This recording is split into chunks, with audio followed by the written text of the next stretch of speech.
iPad mini.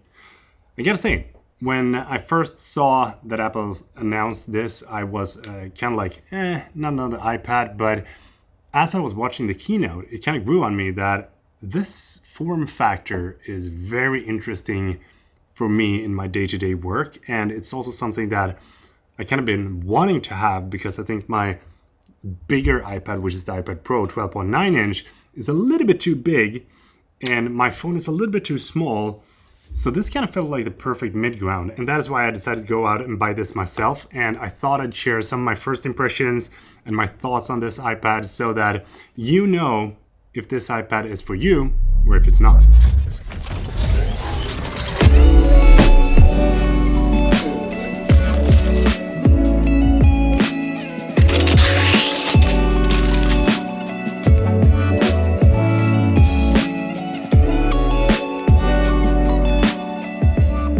So the first thing I want to talk about is the form factor of this thing, because I like this a whole lot. When I'm using my phone, I want to have a one-handed operation because I think it's so annoying to having to use two hands when I'm using my phone. But when I'm using an iPad, I don't have any issues of having a two-handed operation because that is the way that these devices are built for. The thing with this is that I can hold it in one hand, just like so, and then I can scroll away, type some stuff, have some meetings or something similar, and carry it around without it being too big and in your face like that. And it also slips down into almost all my pockets on my camera bag, so I don't have to worry about having enough space to be able to bring my iPad. And since I edit some of my photos on my iPad Pro, I thought it was a great addition that you actually can use the Apple Pencil on the iPad mini as well. I will say though that I think that you don't have really enough screen real estate when you're editing photos on the iPad mini. In that case, I'd probably recommend something like the iPad Pro because you want to make sure that you get this really nice screen real estate when you're editing. But on the flip side, if you're on the go and you want to do some quick edits and you're just on a bus ride and you want to bring up the iPad and make some adjustments to your photos, this can be a great device just for that. And it's also superb if you just want to bring it up and make some quick notes.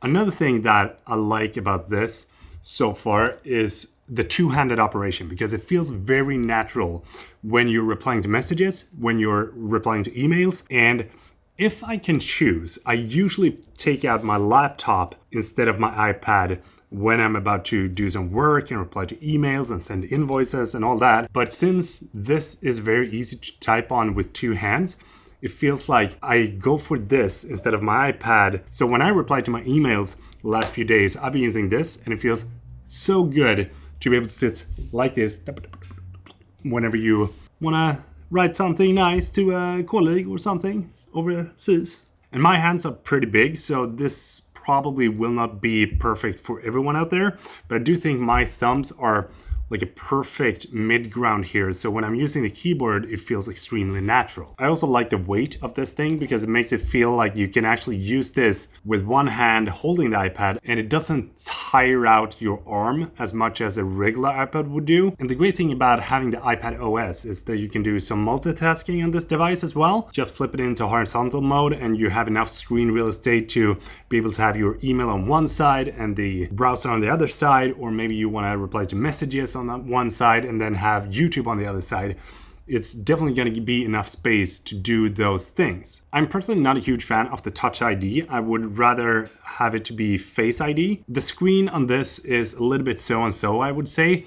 It looks good and it feels good, but you can definitely feel that you're going back to 60 hertz and that you don't have the same kind of like vibrant, super crisp screen that you got on an iPad Pro. But then again, I don't think that that is such a big issue unless you're doing some heavy photo editing or heavy video editing on this. For day-to-day use, such as like replying to emails and messages and doing some quick notes and watching YouTube videos and, you know, those kind of things, then this screen is going to be more than sufficient. But that is also the thing. It's day-to-day use that makes this good. If you're going to do something more, then this is probably not going to be the iPad that you want. Some of the biggest cons, in my opinion, is that you do not have a magnet connector in the back, which you have on the iPad Pro, so you can't attach like a real keyboard to this if you want to have that in the future. And that is a bummer because I really like having this flip, what do you call it, like folio keyboard on my iPad Pro. And even though the form factor is good and something that I do like, it does feel a little bit too small at times. And I would have loved it to be like 1 inch bigger with the same kind of like form factor, the same bezels on the side. That would probably make it really, really good for editing photos and being able to have enough screen real estate. But if the case is that you need that extra inch, then you already have the iPad Pro. We already talked about the refresh rate and the display, and I would have loved it to be a little bit better. When it comes to editing photos, I wouldn't do it for a long time on this. I would do it on the fly, as I said.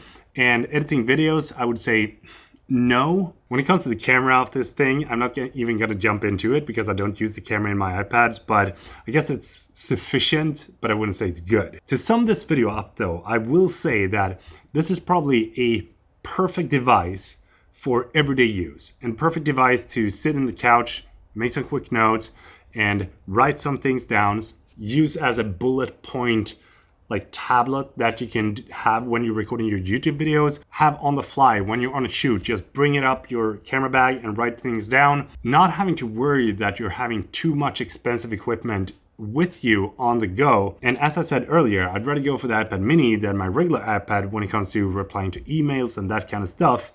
But when I want to do some heavy work, that is where I go for my iPad instead. And if I really want to have everything in one single unit, that's where I go for my MacBook. For everyday use, such as typing, replying to emails, messages, and quick notes, quick edits on the go, overall portability, and all that stuff, I think that this is a great device. It's gonna be fun to evaluate it a little bit more and see what I think of it down the line. But if you would like to see a comparison between the iPad mini and the iPad Pro, then do drop a comment down below, because then I'm gonna make one, because I've been using this for a little bit over a year and this for just a few days. Really hope that you enjoyed the video. If you did, please do let me know what you think about the iPad mini down below as well. And don't forget to give the video a thumbs up. It is really appreciated, and really hope that you're having a fantastic day. Don't forget to subscribe, all that good stuff.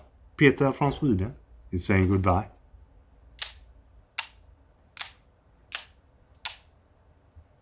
I will never get tired of that because that is just so smooth. Oh.